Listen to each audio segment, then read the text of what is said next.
I'm Wes Himes, Executive Director of the Betting and Gaming Council. The Betting and Gaming Council is one of the UK's leading trade associations representing the gambling sector. We represent approximately 90% of the private non-lottery gambling sector, cutting across online, retail bookmaking, and land-based casinos. Our main mission is to effectively set standards and to drive standards higher, both to provide a enjoyable environment for our customers, but also a safe one for our customers in order to mitigate against the risk that occur to a very small minority of our customers who get into trouble. And we need to be able to create an environment that caters to the gamut of our customers. My talk today is about an industry update, but as you can imagine, an industry update will be quite wide. So let me just set a few parameters right now. Number one, I'm mainly going to be talking about the UK. So for those interested in international markets, I'm happy to take any comments through the chat, but I will be mainly focusing on the state of play in the UK. I'm also mainly going to talk about standards and what we're doing in the standards sector. For those who read both the trade and mainstream press, you'll have noticed we've made a number of announcements in the last few weeks, which are simply an indication of that standard setting that we're putting in place and is effectively in the DNA of the Betting and Gaming Council. Probably worth me mentioning two things before I go into those standards. One is to just say that we're coming through a unique period in time. COVID-19 has obviously had a damaging effect for businesses across the marketplace, and gambling is no different. We saw a significant drop-off in GGY and other key metrics in the sector, particularly deeply felt in the retail sector around licensed betting offices and casinos, but also affecting things that are related, for instance, to sport and to some of the critical components of sports such as horse racing. So as you can imagine, we're slowly coming out of that period with betting shops reopening in the middle of June and casinos only reopening a few weeks ago. And so we're now only starting to see the patterns of customers and footfall and how they're going to play out over the subsequent months in order to see how strong the rebound will be from those lockdown days. As you know, for those following the press, we did put in 10 pledges during the lockdown. We felt that was the right thing to do. So for instance, as you know, we've upped the percentage of responsible gambling messages on TV and radio. We've upped the number of interventions that we have with our customers on a precautionary basis. We've also been monitoring and making sure that illegal offers didn't gain any prominence here in the UK. So a number of measures we put in place to address the COVID-19 period.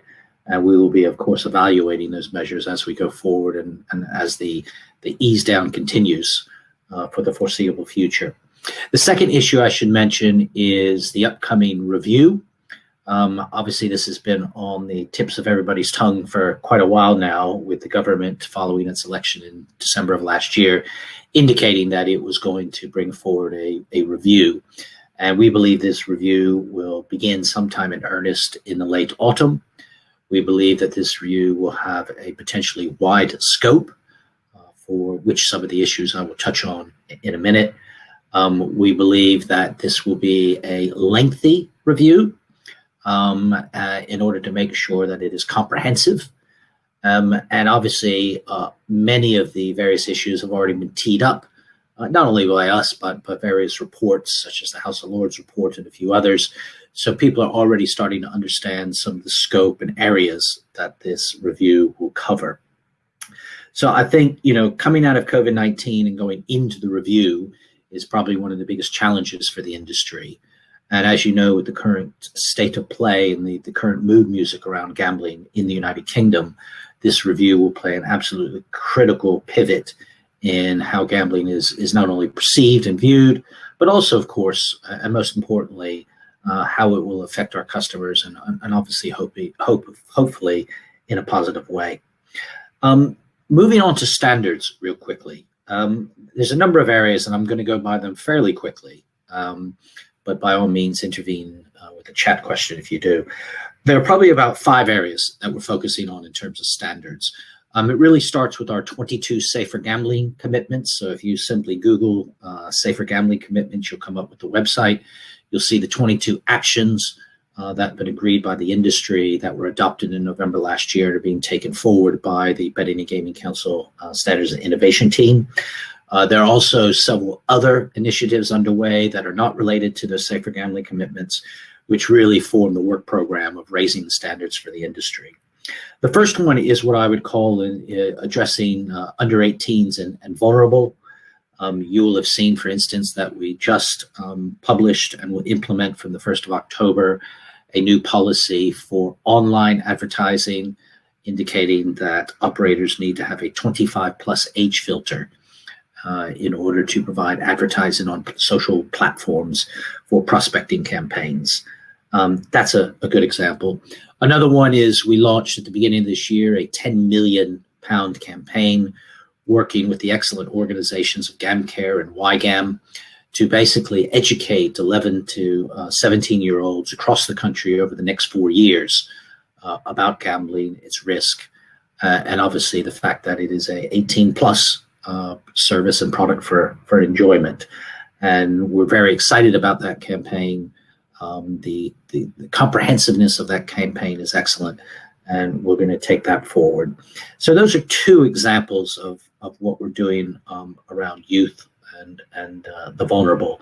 The other one, of course, is making sure for those small minority of people who do get into trouble that we, as we have had over the last 20 years, provide the protections and the resources in order to assist those individuals. Obviously, the headline from that is the £100 million over 4 years commitment to supporting treatment and issues around treatment over the next 4 years, working with Gamble Aware to make sure that treatment is not only provided at the right place and at the right time, but is being certainly made available and accessible to those who are in need of it. We've also continued to work on improvements around self-exclusion. As you know, the industry was launched GamStop, which is the online self-exclusion scheme. We're also obviously working with the LBO and the casino schemes to constantly improve those for those who seek and wish to choose self-exclusion as an option. We're also looking in other areas around problem gambling. For instance, we passed recently our high-value customer, or what some would refer to as our VIP code. That is now in place and being implemented and will be fully implemented by November of this year, and takes measures around making sure that we assess all VIPs. They go through a comprehensive assessment program, which will ensure that they can have VIP status based on the fact that they've passed these assessment checks, KYC checks, etc. And that is all published on our Safer Gambling Commitments website for those who want to view that. The other one is customer journey. So we want to continue to improve the customer journey. So that's, for instance, making visible and accessible tools such as setting deposit limits, setting time, etc. And we continue to work on that. We now have a working group on that with a view to trying to make sure that customers not only understand that these tools are available, but getting them used to the idea that using these tools is a positive development in their play. So we're certainly working on a customer journey as well. We're looking at updating our behavioral analytics guidance, which is all about how do we use our algorithms to identify markers of harm, but more importantly, how do we intervene and when do we intervene in the process in order to make sure that some of the risks associated with gambling don't arise for those players. So we're working on that as well. The other area is advertising. I mentioned the ad tech advertising, but as you know, we just recently released our whistle-to-whistle report, which saw a significant reduction in commercial impacts, which is effectively eyeballs on advertising in and around live sport, and also has had an effect on the cumulative amount of sports betting advertising in any 24-hour period.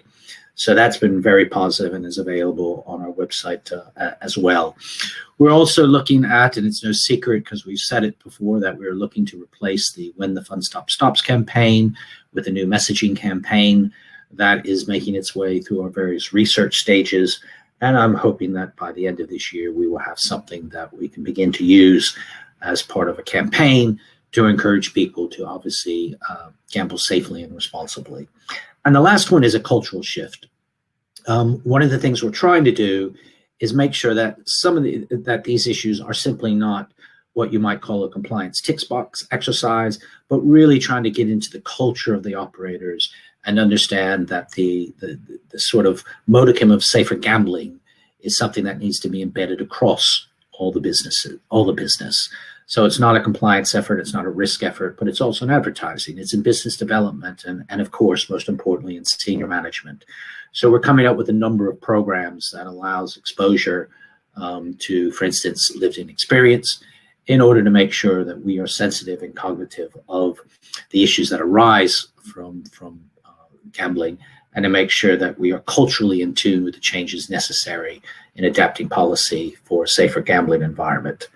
So those are the 5 areas. You'll see those on our Safer Gambling site. I know I have a very limited time and I've already gone over it. I really appreciate you listening to what we're doing. I could have spent a lot more time on this, but appreciate time is short and there are other speakers. So I think at this point, I hand back to the organizers. Obviously, if you want to contact me on any questions or anything that I've raised, I'll be more than happy to answer those questions.